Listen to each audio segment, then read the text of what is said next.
ఓం మహాగణాధిపతయే నమః. ఓం గురుభ్యో నమః. ఓం శ్రీమాత్రే నమః. పరమేశ్వర స్వరూపమైనటువంటి జ్యోతిష, వాస్తు మరియు ఇతర అనేకమైనటువంటి శాస్త్రములను మనకు అందించినటువంటి మహర్షులకి నమస్కారం. హయగ్రీవ హయగ్రీవ హయగ్రీవేతి యో వదేత్తస్య నిస్సరతే వాణి జహ్నుకన్యా ప్రవాహవత్.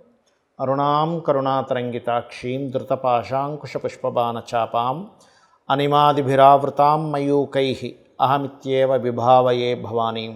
శ్రీమాత్రే నమః. ప్రేక్షకులకి ఆ లలితాంబిక అమ్మవారి యొక్క అనుగ్రహం పరిపూర్ణంగా కలగాలని మనస్ఫూర్తి కోరుకుంటూ, ఈ వారం 28వ తేదీ నుంచి దాదాపుగా 28, 29, 30, 31, 1, 2, 3 మూడో తేదీ వరకు ఉండే వార ఫలితాలు ఏ విధంగా ఉన్నాయి, దానికంటే ముందుగా అసలు గ్రహస్థితి ఎలా ఉంది. మనకి మేషంతో ప్రారంభమవుతుంది చంద్రుడు. ఈ వారం మేషం నుంచి కర్కాటకం వరకు సంచారం జరుగుతుంది ఈ వారం మొత్తము కూడా. అదేవిధంగా వృషభ రాశిలో కుజుడు, గురువు, మిథునంలో మనకి ఏ గ్రహం లేదు, కాకపోతే మనకి కర్కాటక రాశిలో రవి, శుక్రుడు ఉంటూ, శుక్రుడు 1వ తేదీ నుంచి సింహంలో ఉండే బుధుడిని కలుస్తున్నాడు. మరియు అదేవిధంగా కన్యా రాశిలో కేతువు, మీన రాశిలో రాహు యొక్క సంచారం జరుగుతుంది. ఈ యొక్క గ్రహస్థితిని అనుసరించి 12 లగ్నాల వారికి, లగ్నం తెలియని వారు రాశికి ఏ విషయాల పట్ల పర్టికులర్గా జాగ్రత్తగా ఉండాలి, ఏ దేవతారాధన చేసుకోవాలి, ఏ విషయాలు బాగున్నాయి అనే విషయం మనం తెలుసుకుందాం. తులాలగ్నము, తులారాశి. మీకు ఉద్యోగరీత్యా ఒక ప్రదేశంలో ఉండకుండా రకరకాల ప్రాంతాలకి, రకరకాల ప్రదేశాలకి వెళ్ళేటువంటి యోగం పర్టికులర్గా ఇప్పుడు కనిపిస్తుంది. ఫైనాన్షియల్గా మంచి గ్రోత్ ఉంది. ఇన్సూరెన్సెస్ రిలేటెడ్గా వచ్చేటువంటి ధనం రానుంది, గుర్తుపెట్టుకోండి. అయితే మీరు కొంచెం ఫ్రెండ్స్ విషయంలోని, ఎవరితోనైనా కొత్త పరిచయాల విషయంలోని 28, 29 తేదీలు కాస్త జాగ్రత్తగా ఉండాలి. 30, 31 తేదీలు ఫైనాన్షియల్గా మీకు రావాల్సిన ధనం వచ్చే యోగం అధికంగా కనిపిస్తుంది. అదేవిధంగా కాస్త 1, 2 తేదీలు కనుక చూసుకున్నట్లయితే 1, 2 తేదీలు కొంచెం మీరు ఏదైతే గుర్తింపు కోసం ప్రయత్నం చేస్తుంటారో ఆ గుర్తింపు అనేది లభిస్తుంది. అలాగే కొంత ప్రయాణాలు కూడా ఉంటాయి. ఇక 3, 4 తేదీలు మాత్రం పొరపాటును కూడా ఉద్యోగ సంబంధించిన విషయంలో వెక్స్ అయిపోయి కొన్ని తప్పుడు నిర్ణయాలు తీసుకుంటారు. ఆ సమయంలో కాస్త జాగ్రత్తగా ఉండండి. అలాగే కొంత షార్ట్ జర్నీస్ ఉంటాయి ఈ వారం కూడా చెప్పాలంటే. అండ్ అలాగే కొంచెం అంటే కాస్త ఎక్కువ తిరగడం ఉంటుంది. అండ్ అట్లాగే గమనించుకున్నట్లయితే కొంత స్త్రీలతో, ఎవరైనా స్త్రీమూర్తి, స్త్రీ సంబంధించిన వాళ్ళతో కొంత స్ట్రెస్ ఉంటుంది. లేదా మన చూడండి సిబ్లింగ్స్ వరుస వాళ్ళతో కూడా, అందులో ముఖ్యంగా చెల్లెలు, అక్కలు ఇట్లాంటి వారి వరుస వారితో. కాకపోతే మీకు కాస్త ఈ శని వక్రగతి వల్ల అర్ధాష్టమ శని ప్రభావం పడుతుంది. కాబట్టి ఏంటంటే ఇక్కడ ఏదైనా ప్రాపర్టీ విషయంలో కానీ, వెహికల్ విషయంలో కానీ అనుకుంటుంటారు కానీ లేట్ అవుతూ ఉంటాయి. తీసుకుందాం అనుకుంటారు, బట్ ఏదో కారణం చేత లేట్ అవుతూ ఉంటుంటుంది. అండ్ అలాగే కాస్త ఫ్రెండ్స్ దూరం అవ్వడము, లేదా వాళ్ళు వేరే షిఫ్ట్ అవ్వడము, కాస్త ఫ్రెండ్స్తో చిన్న ఎడబాటు అనేటువంటిది చూపిస్తుంది. అండ్ అదేవిధంగా కాస్త సెకండ్ మ్యారేజ్ కోసం ప్రయత్నం చేసేటువంటి వారికి అనుకూలమైనటువంటి సమయంగా ఇక్కడ ఉండేటువంటి గ్రహస్థులు మీకు అనుకూలిస్తున్నాయి. ఇన్సూరెన్సెస్ మూలంగా కూడా కాస్త ధనయోగం అనేటువంటిది రానుంది. కాకపోతే కాస్త పూర్వీకుల ఆస్తుల్లో తండ్రి గారి ఆస్తికి సంబంధించినటువంటి విషయంలో తొందరపాటు నిర్ణయాలు, మీరు ఏదైనా ఇన్వెస్ట్మెంట్స్ చేసేటువంటి విషయంలో ఈ వారం కాస్త జాగ్రత్తగా ఉండండి. అందులో ముఖ్యంగా నేను ఇందాక చెప్పినట్టుగా 3, 4 తేదీలు మాత్రం ఎట్టి పరిస్థితుల్లో మీరు కెరీర్ రిలేటెడ్ సంబంధించిన నిర్ణయాలు తీసుకోకండి. 28, 29 తేదీల్లో రాజకీయ సంబంధించిన నిర్ణయాలు, సంతానానికి సంబంధించిన, ఫ్రెండ్స్ సంబంధించిన విషయాల్లో కాస్త జాగ్రత్తగా ఉండండి. ఇక మీరు చేయవలసిన దేవతా ఆరాధన కాలభైరవ అష్టకం చదువుకోండి. కాలభైరవ అష్టకం మీకు చాలా మటుకు మీకు అనేకమైనటువంటి ఇబ్బందుల నుంచి బయటపడేస్తుంది. ఎప్పుడైనా సరే గుర్తుపెట్టుకోండి, జన్మజాతకం మన గోచార ఫలితాల కంటే జన్మజాతకం ఈజ్ మోస్ట్ ఇంపార్టెంట్. పర్సనల్ చార్ట్లో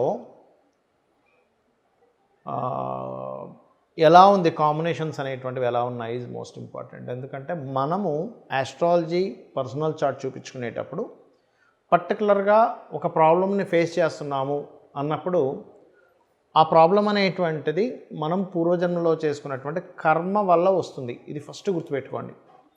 మనల్ని ఎవరైనా తిట్టినా, లేకపోతే మనల్ని ఎవరైనా మనం ఒకరిని మెచ్చుకున్నా, మనం ఒక గొప్ప పని చేసినప్పుడు మెచ్చుకున్నా, మనం తెలుసో తెలియకో చేసినటువంటి ఒక రాంగ్ దీంట్లోకి వెళ్ళినప్పుడు ఎవరైనా మనల్ని మందలించినా కోప్పడ్డా కానీ అది డిపెండ్ ఆన్ మనం చేసే కర్మ లేదా పూర్వజన్మ చేసిన కర్మ ఆధారంగా వస్తూ ఉంటుంది. లేదా ఒక ప్రయత్నం చేస్తున్నాము, ఒక ఉద్యోగ ప్రయత్నం చేస్తున్నాము, లేదా ఒక వివాహ ప్రయత్నం చేస్తున్నాము, లేనట్లయితే ఒక అసెట్ కొని ఇది భవిష్యత్తు తరాలకు పనికొస్తుంది అనేటువంటి ఒక ప్రయత్నం చేస్తున్నాము. ఇవన్నీ కూడా ఆస్ట్రాలజీలో చాలా స్పష్టంగా మీరు ఒక ప్రయత్నం చేస్తూ ఆ రకంగా మీరు ఫైనాన్షియల్గా ఎదగాలి అని అనుకున్నప్పుడు ఎందులో మీరు ఇన్వెస్ట్మెంట్ చేస్తే బాగుంటుంది అనేది చాలా క్లియర్గా ఉంటుంది. మీరు ఒక జీవిత భాగస్వామిని వివాహం చేసుకునేటప్పుడు ఎవరిని వివాహం చేసుకుంటే బాగుంటుంది, లేదా ఆ వివాహం చేసుకునే వ్యక్తితో మీకు ఫ్యూచర్లో ఎలా ఉండబోతుంది, దాని పరంగా మీరు ఎట్లా ప్లాన్ చేసుకోవాలి, మీ యొక్క కెరియర్ పరంగా ఎలా ఉంటుంది దాన్ని మీరు ఎలా ప్లాన్ చేసుకోవాలి. మీరు మరొక విషయం ఏంటంటే ఫైనాన్షియల్గా ఎదగాలంటే ఏం చేసుకోవాలి, ఎక్కడ మనకి టర్నింగ్ పాయింట్స్ ఉన్నాయి, ఇవన్నీ కూడా మన పర్సనల్ చార్ట్లో ఉంటాయి. అయితే ఇక్కడ పర్టికులర్గా మీరు అర్థం చేసుకోవాల్సింది ఏంటంటే ఇది కేవలం తెలుసుకోవడం వరకే కాదు. ఒక ప్రాబ్లమాటిక్ సిచ్యువేషన్ రాబోతుంది, ఒక కండిషన్ ఇలా రాబోతుంది అన్నప్పుడు మనం దాన్ని ఎలా హ్యాండిల్ చేసి దాన్ని బయటికి రాగలుగుతాము అనేటువంటిది కూడా మన జన్మజాతకంలో చాలా క్లియర్గా ఉంటుంది. దానికి పెద్ద పెద్ద పూజలు పెద్దవేం అక్కర్లేదండి. చాలా సింపుల్గా లలితా సహస్రనామాల్లో ఉండేటువంటి నామాలని అమ్మవారి యొక్క నామములు వేదంతో సమానంగా చెప్తూ ఉంటారు. అలాగా ఒక్కొక్క దానికి ఒక్కొక్కటి చేసుకోవచ్చు. సింపుల్గా ఏంటంటే ఉదాహరణకు ఉద్యోగం రావట్లేదు, ఓం శ్రీమాత శ్రీ మహారాజ్ని శ్రీమత్ సింహాసనేశ్వరి, లేదా ఓం మాణిక్య మకుటాకార జానుద్వై విరాజితాయే నమః. ఫైనాన్షియల్ ఇబ్బంది ఉంది, ఓం సంపత్కరీ సమారూఢ సింధుర వ్రజ సేవితాయే నమః. లేదంటే అప్పుల బాధలు విపరీతంగా ఉన్నాయి, ఇవాళ రేపు అందరికీ అప్పుల బాధలు ఉంటున్నాయి. ఎందుకు అంటే ఏదో ఒకటి కొనుక్కుంటున్నాము, ఎంజాయ్ చేస్తున్నాం. మనిషి గతంలో ఉన్నట్టుగా లేడు. ఫస్ట్ లెట్స్ ఎంజాయ్, కట్టుకుందాం అప్పు కావాలంటే అనేటువంటి ఒక ధైర్యంగా బతుకుతున్నాడు. మరి అప్పు చేసినప్పుడు కొంచెం అప్పుల బాధలు ఉన్నప్పుడు భయపడుతున్నాడు కూడా చెప్పాలంటే. కానీ దాన్ని ఎట్లా అధిగమించాలి, మన ఫైనాన్షియల్ గ్రోత్ పెరగాలంటే ఏం చేయాలి? ఒక క్రెడిట్ కార్డు తీసి వాడేస్తున్నాము, తర్వాత కట్టాలంటే ఇబ్బంది పడుతున్నాం. సో అలాంటప్పుడు ఓం అపర్ణాయై నమః అనే మంత్రం అండ్ ఫైనాన్షియల్ పెరగడానికి మంత్రం చేసుకోవడము.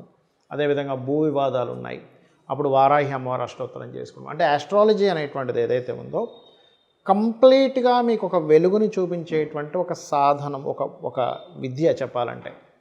దాన్ని చాలా సింపుల్గా అర్థం చేసుకొని, ఓకే నాకు ఈ ప్రాబ్లం ఉంది కాబట్టి నేనేం టెన్షన్ పడక్కర్లేదు, నేను ఈ మంత్రం చేసుకుని నా ప్రయత్నం నేను కనుక చేస్తూ ఉన్నట్లయితే అమ్మవారు ఖచ్చితంగా నాకు తోడ్పడుతుంది. అమ్మవారి యొక్క ఎనర్జీని తీసుకోవడం. ఇక్కడ సింపుల్గా ఏంటంటే ఒక మంత్రం చేస్తున్నాము అంటే ఆ ఎనర్జీని మనం తీసుకుంటున్నాము. ఆ మంత్రం చాంటింగ్ చేయగా ఆ ఎనర్జీ మన దగ్గర ఎప్పుడైతే ఉందో ఆ ఎనర్జీతో మన యొక్క పూర్వజన్మ కర్మని దగ్ధం చేసుకొని మనం విజయం వైపు వెళ్తాము. This is the concept of astrology and అమ్మవారి యొక్క మంత్రం కొన్నటువంటిది. మరి ఈ గోచార ఫలితాలు, వార ఫలితాలు, ఆ దోషాలు ఈ దోషాల గురించి ఎందుకు మాట్లాడుకుంటాము అంటే ఇవన్నీ ప్రజెంట్ ఉన్న కండిషన్, బయట ఉన్నటువంటి ప్రజెంట్ కండిషన్. ఈ ప్రజెంట్ బయట ఉన్న కండిషన్స్ బట్టి మనం ప్లాన్ చేసుకుంటాం. ఒక దగ్గరికి వెళ్ళాలి, ఇక్కడ నుంచి ఉదాహరణకి సికింద్రాబాద్ నుంచి పంజగుట్ట వెళ్ళాలి.